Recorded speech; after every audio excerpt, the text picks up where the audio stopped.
sheet, like we are coming back to the first step. We already talked about approach and how approach happens. Uh, Term sheet is largely understood as a non-binding document.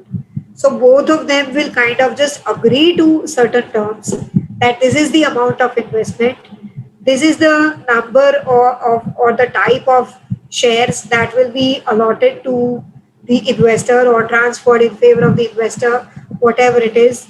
Uh, these will be the basic conditions. These will be the points where you need to seek the consent. These will be the rights, like that you have. This is what is going to happen post acquisition. All of those things might be put down in a term sheet on a non-binding basis.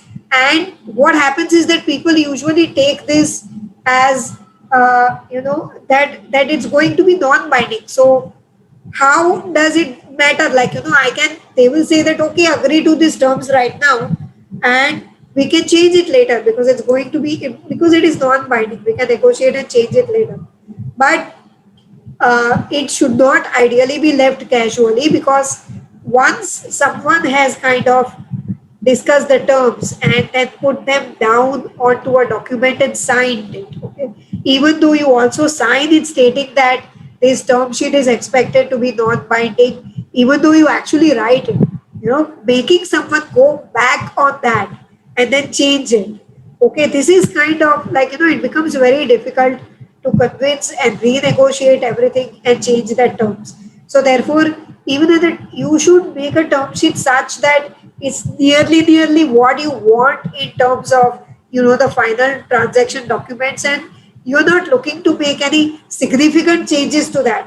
Some very minimal things can be changed, but the really crucial terms you negotiate thoroughly and only then you put it into the term sheet, such so that it is taken directly from there onto the transaction document. You do not leave the negotiation out at the point of term sheet.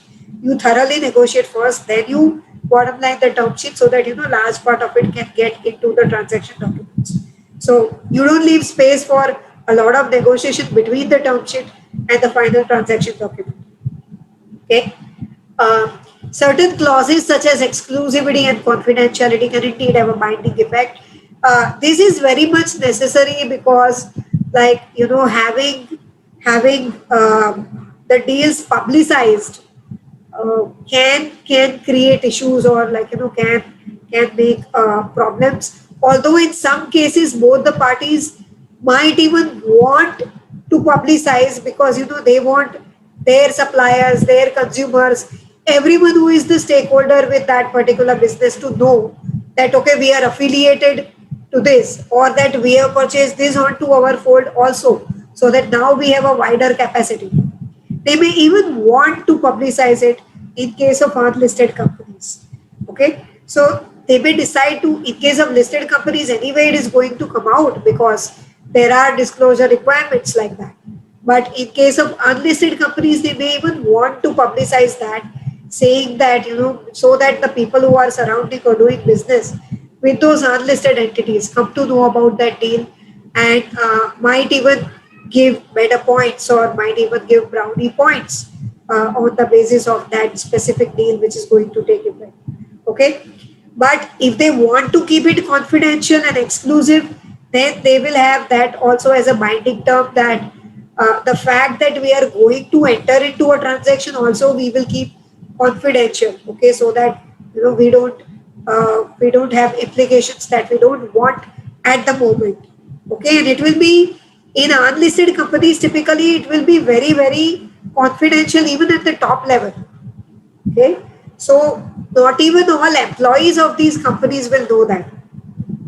Okay, it's highly unlikely that many employees will come. In a listed company, there are chances that a lot of employees come to know that that deal is going to happen, because someone is involved in actually drafting that announcement, someone is involved in filing that, someone is involved in doing all, even the little tasks that are there. So there are very much chances that in listed companies more people know about it, as compared to unlisted companies. It can be kept restricted only to the top management or certain people that a deal is being planned.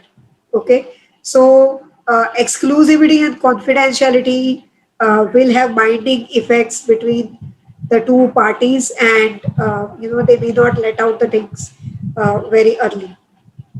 Also, because see, these kinds of things can fail. So you go out too early and publicize stuff, and then the deal actually doesn't get through. So it kind of it reflects not too good on both the parties for that matter. Okay. Um, so term sheet is often dictated by investors, like I said, barring exceptional cases, where companies can go to investors and say, here is a term sheet, invest in us if you want, take it or leave it, or we'll go to another investors. There can be that kind of profit making companies who will dictate the terms in a term sheet as well. Now, acquirers will thoroughly negotiate and arrive at the term sheet because the stake involved is substantial. So, therefore, there will be a lot of like considerations that they want to put into the term sheet. And agreements regarding the control or over ownership and management of the business will lead the terms in an acquisition term sheet rather than the conditions relating to return of investment or information covenants or affirmative voting covenants which are there in an investment related term sheet. Okay, acquisition will be like we take over, you become our employees, that kind of thing. Okay, that's the kind of thing that the acquisition will have.